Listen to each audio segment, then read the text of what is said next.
नमस्कार, superfast top 10 news में आपका स्वागत है। मैं हूं आपके साथ समीक्षा दादिच। आइए बात करते हैं आज की तमाम ताजा खबरों पर।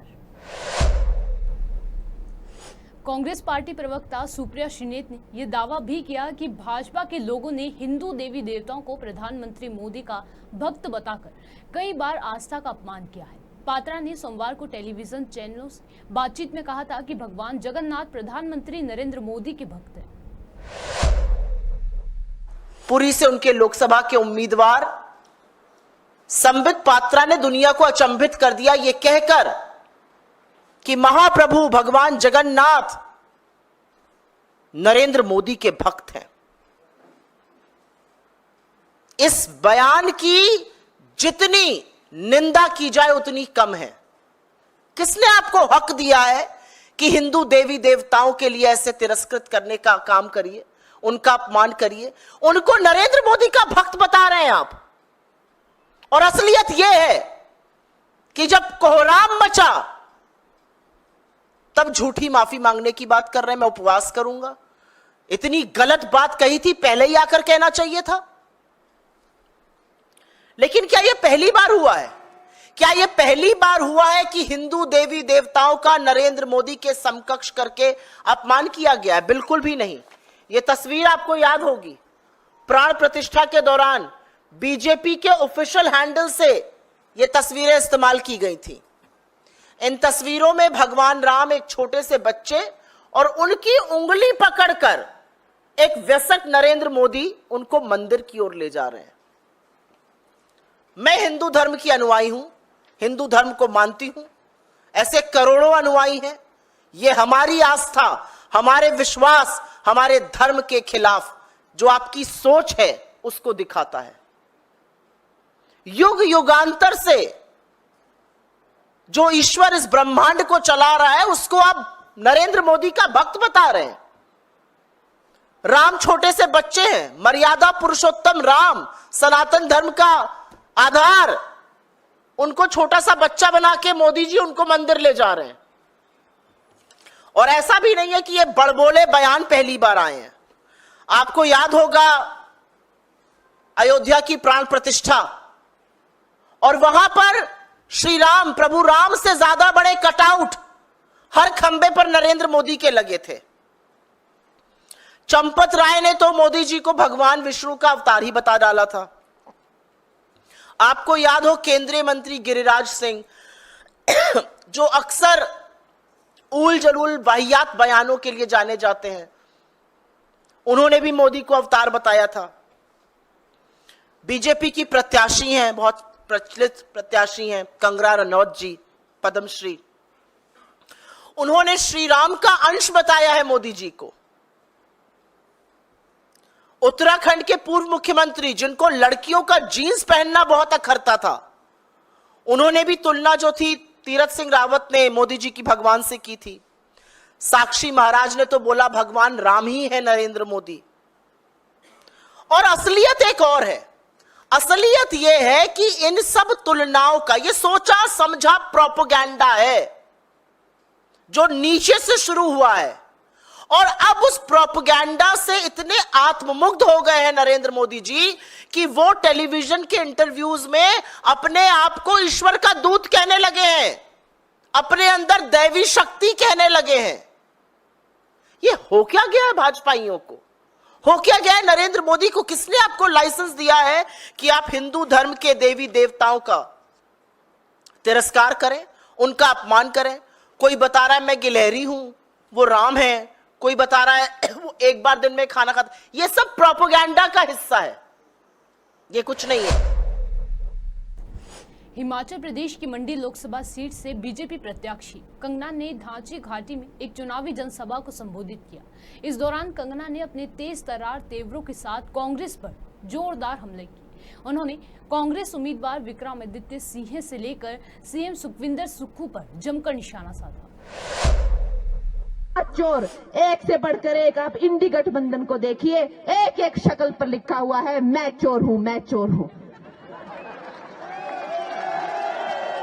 ऐसा कोई कैरेक्टर नहीं वहां पर जिस पर जो है लाखों करोड़ के घोटाले के जो हो केसेस ना हो रहे हो। और यही जो है यहाँ भी देखने को मिल रहा है। सुक्खू जी ने 18,000 करोड़ ले लिए, कहां गया वो पैसा? उनको सेंटर से जब यहाँ पर जो है वो बाढ़ आई तो जिन जिन लोगों ने, जिन जिन जनों ने अपने घर तो खोए, माल पशु बह गए, जमीनें बह गई, उनके लिए वो राशि थी। किसी को नहीं मिली, अपनों में ही जो है, अपने ही लोगों में जो है मिल बांट कर वो खाली राशि 1,800 करोड़ का कुछ पता नहीं चला कहां गया। ऐसे चोरों की पार्टी है ये। और दूसरी तरफ विक्रमादित्य महाचोर, वो भी जमानत पर बाहर है, जमानत पर बाहर है ये लोग। मुझे कहते हैं कि तू अपवित्र है, फिल्मों में काम करती है। अरे मैंने तो अपनी योग्यता पर जो है पद्मश्री पाया है, 4 राष्ट्र पुरस्कार पाए हैं। तुम लोग विक्रमादित्य, तुम अपने नाम पर कभी वोट मांगो, अपने माता पिता के नाम पर मत मांगो, तुम्हारी जमानत जब्त हो जाएगी, तुम्हें एक वोट नहीं मिलेगा। ये भ्रष्ट है ये लोग, लोगों का पैसा जमानत पे आउट है ये। इन्होंने स्कूटर के नंबर लगाकर जो है ट्रकों में स्मगलिंग की है और इनके चिट्ठे सबको पता है। दोनों माँ बेटा जो है वो सत्ता के भूखे हैं, बहुत ज्यादा इनको जो सत्ता की भूख है हद से ज्यादा हो गई है, घमंड में चकनाचूर हो गए हैं और वो अपनी सब जो है, सब अपनी जो मर्यादाएं भूल गए हैं। हमारे जो नेता हैं, आज जयराम जी को देखो, इतने सालों का करियर, मैं कहती हूँ उम्र में नहीं लेकिन तजुर्बे में, आज यहाँ भारतीय जनता पार्टी के सबसे वरिष्ठ कार्यकर्ता हैं। आज तक इतने सालों में जयराम जी ने कभी कोई मर्यादा नहीं लांघी, कभी किसी के लिए कोई गलत बात नहीं बोली। और विक्रमादित्य उन्हें कहता है कि मैं जयराम को डंडा मारूंगा। विक्रमादित्य उन्हें कहता है कि जयराम रक्षक नहीं है, भक्षक है। विक्रमादित्य जो है वो कहता है मैं स्वराज में डेंट मार के दिखाऊंगा। अरे शर्म कर ले विक्रमादित्य, तुझे इतनी शर्म नहीं है। आज अगर तेरे पिताजी होते तो तुझे थप्पड़ लगा के कहते माफी मांग जयराम जी से। ऐसा बिगड़ा हुआ ये जो शहजादा है, ये जो वहां पे एक दिल्ली में बैठा हुआ है, ऐसा बिगड़ा हुआ शहजादा, और एक यहां पर भी है। चोरों की सरकार को जो है हमने जड़ से उखाड़ के फेंकना है। ये हमारा सौभाग्य है, जैसे तैसे हमें जो है ये 1 जून का मौका मिला है, अब हमें हाथ से नहीं जाने देना है। ये हमारे नेताओं को उठा के फेंकते हैं, विधानसभा में कमांडो बुला के फेंकते हैं। सुक्खू जो है घमंड में चकनाचूर है। एक कहावत है, कहते हैं कि जब किसी इंसान के चरित्र का पता करना हो तो उसे पावर देके देखो, और सुक्खू जी को देखो, क्या भद्दा और क्या बेशर्म चरित्र निकल के आया है। अपने ही जो है एमएलए को कहते हैं कोई मेंढक है, कोई काला नाग है, ऐसी गंदी गंदी गालियां दे रहे हैं। और तू मेंढक है, तू काला नाग है, शर्म नहीं आती उनको। ये भी तो दुनिया हमारी ही चुने हुए प्रतिनिधि हैं। ये जो घमंड की भाषा बोली जा रही है, ये जो अभद्र भाषा हिमाचल प्रदेश में बोली जा रही है, चाहे वो जयराम जी के खिलाफ हो, चाहे वो मेरे खिलाफ हो। मुझे कल कहता है कि ये जिस मंदिर में जा रही है वहां की सफाई करो, वो मंदिर जो है गंदे हो गए। इसने बड़ी गलत बातें मुझे पहले भी बोली, और कांग्रेस वालों ने जो है वो बोला कि हिमाचल की लड़कियों के जो है वो रेट क्या हैं। और मैं तो इनको कहती हूँ, पहाड़ी इंसान लड़कियों में जितना दम है, अगर यहाँ ये जितने भी चंपू दिखे, ऐसा एक पहाड़ी थप्पड़ पड़ेगा कि लड़कियों के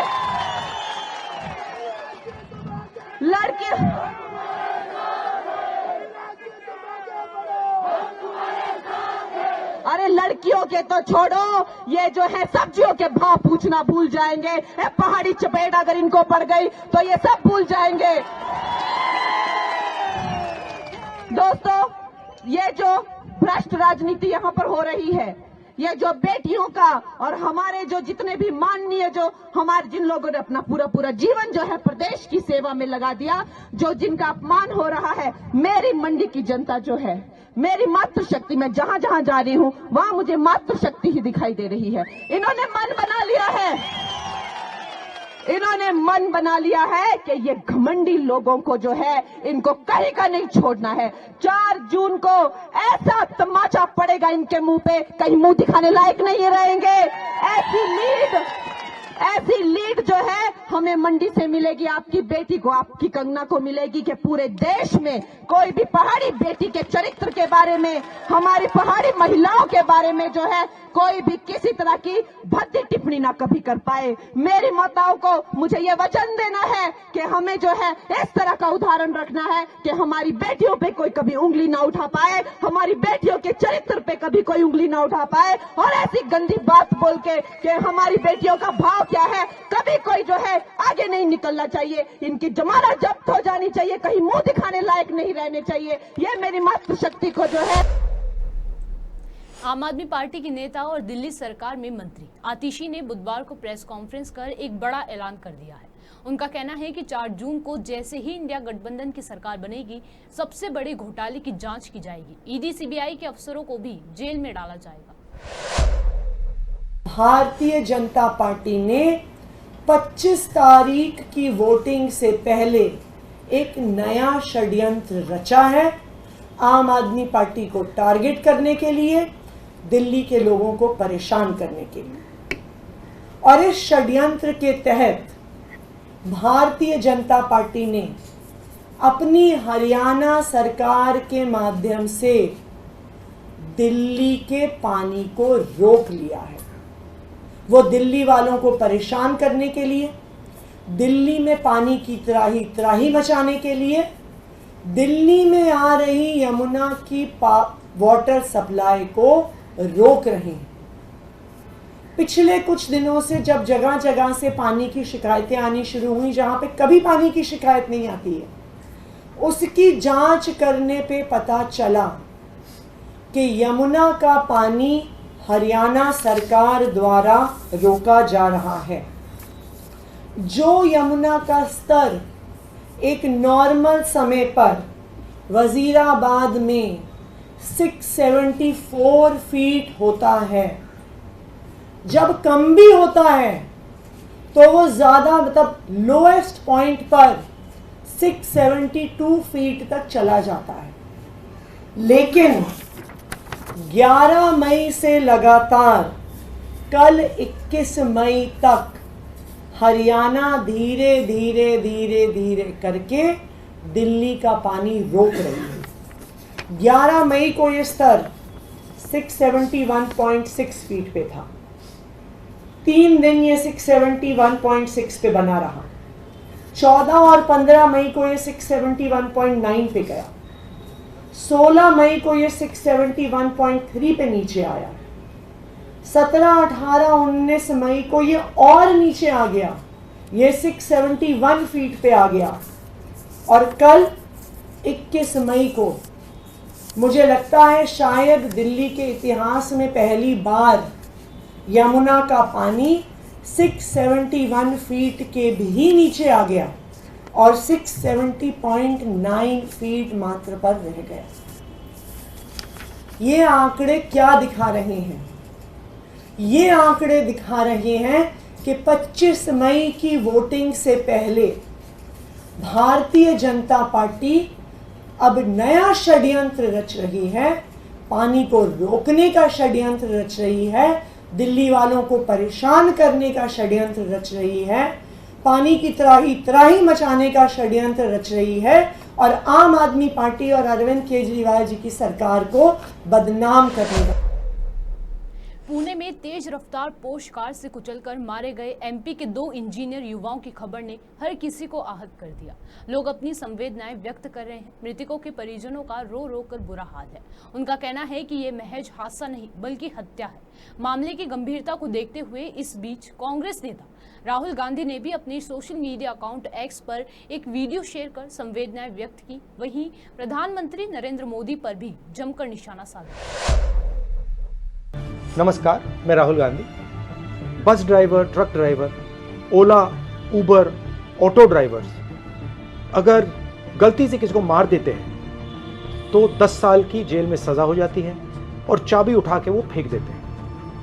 मगर अगर अमीर घर का 16 साल का 17 साल का बेटा पोर्श गाड़ी को शराब पी के चलाता है और 2 लोगों की हत्या करता है, तो उसे कहा जाता है कि ऐसे लिख दो। ऐसे ट्रक ड्राइवर से, बस ड्राइवर से क्यों नहीं लिखाते? उबर ड्राइवर, ऑटो ड्राइवर से क्यों नहीं लिखाते? नरेंद्र मोदी से पूछा गया कि 2 हिंदुस्तान बन रहे हैं, एक अरबपतियों का, एक गरीबों का। उनका जवाब आता है, क्या मैं सबको गरीब बना दूं? सवाल ये नहीं है, सवाल न्याय का है। अमीरों को, गरीबों को, दोनों को न्याय मिलना चाहिए। न्याय सबके लिए एक जैसा होना चाहिए। इसीलिए हम लड़ रहे हैं, अन्याय के खिलाफ लड़ रहे हैं। सीएम योगी ने कहा कि बस्ती वशिष्ठ की भूमि है। 4 जून के परिणाम के बारे में अब कोई संशय नहीं है। चारों ओर एक ही उद्घोष हो रहा है, फिर एक बार मोदी सरकार। 400 की पार बात पर सपा कांग्रेस को चक्कर आने लगते हैं। जनता जनार्दन कहती है, जो राम को लाए हैं हम उनको लाएंगे। तो देश में 5 चरण के चुनाव हो चुके हैं। इन 5 चरणों ने ही देश में तीसरी बार मोदी सरकार पक्की कर दी है।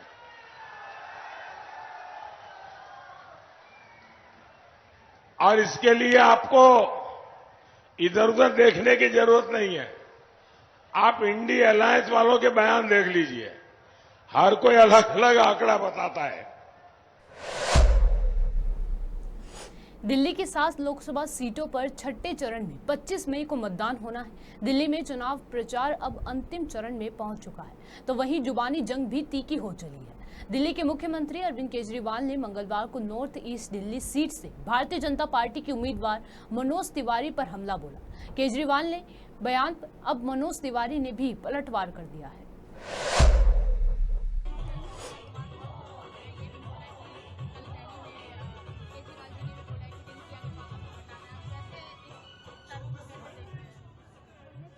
वो ये क्यों नहीं कहते हैं कि टुकड़े टुकड़े गैंग को हराना है?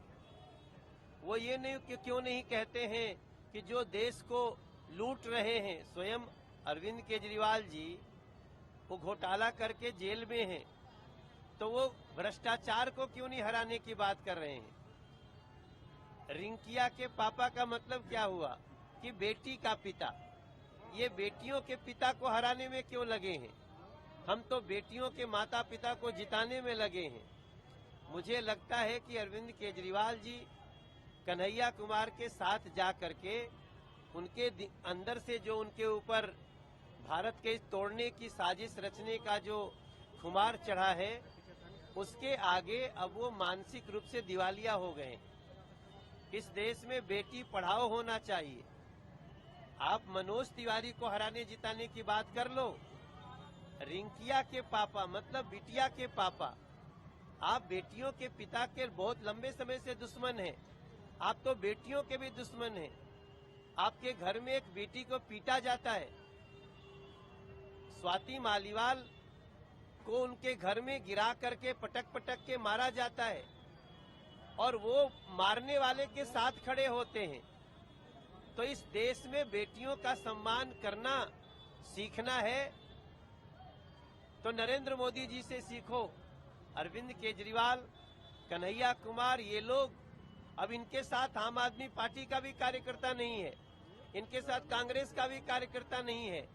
ये राहुल गांधी और अरविंद केजरीवाल का जोड़ है और सारे कार्यकर्ता नीचे से खिसक गए हैं।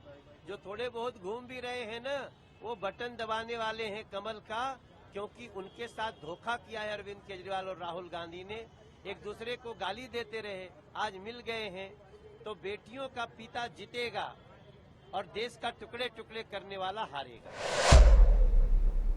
लोकसभा चुनाव में छठे और 7वें दौर के मतदान के लिए प्रचार अभियान जोर शोर से जारी है। इसी कड़ी में ऑल इंडिया मजलिस इत्तेहादुल मुस्लिमीन के चीफ असदुद्दीन ओवैसी ने वाराणसी में एक सभा को संबोधित किया। वाराणसी में एक सभा को संबोधित करते हुए ओवैसी ने केंद्र सरकार की जमकर आलोचना की। बीजेपी के 400 पार वाले नारे को लेकर कहा कि कोई 400 पार की बात नहीं है, वे केवल नफरत के बारे में बात कर रहे हैं।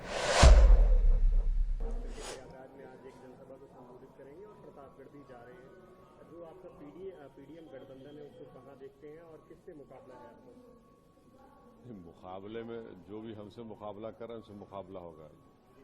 तो हमारी कोशिश यही है कि पीडीएम के जो कैंडिडेट्स लड़ रहे हैं उनको कामयाब किया जाए।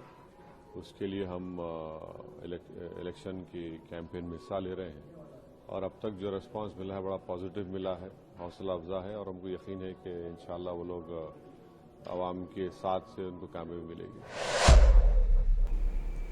अमेरिका के राष्ट्रपति जो बाइडेन ने गाजा में नरसंहार के आरोपों पर इजराइल का मजबूती के साथ बचाव किया है। उन्होंने कहा कि गाजा में हमास के विरुद्ध अपने अभियान में इजराइल की सेना नरसंहार नहीं कर रही। इस बीच इजराइल के विदेश मंत्री इजराइल कॉटेज फ्रांस गए हैं। वे अंतर्राष्ट्रीय आपराधिक न्यायालय के मुख्य अभियोजक की इजरायली प्रधानमंत्री बेंजामिन, रक्षा मंत्री और हमास नेताओं के खिलाफ गिरफ्तारी वारंट की मांग के मुद्दे पर फ्रांस से बात करेंगे और उसे समझाने की कोशिश भी करेंगे। यूक्रेन के 7 क्षेत्रों पर रात भर रूसी सेनाओं ने 29 ड्रोनों से हमला किया। हालांकि इस हमले में किसी के भी हताहत होने की सूचना नहीं है। यूक्रेन की वायुसेना ने मंगलवार को एक बयान जारी कर दावा किया कि यूक्रेनी सेना ने रूसी सेना द्वारा इस्तेमाल किए गए 29 ड्रोनों में से 28 को मार गिराया।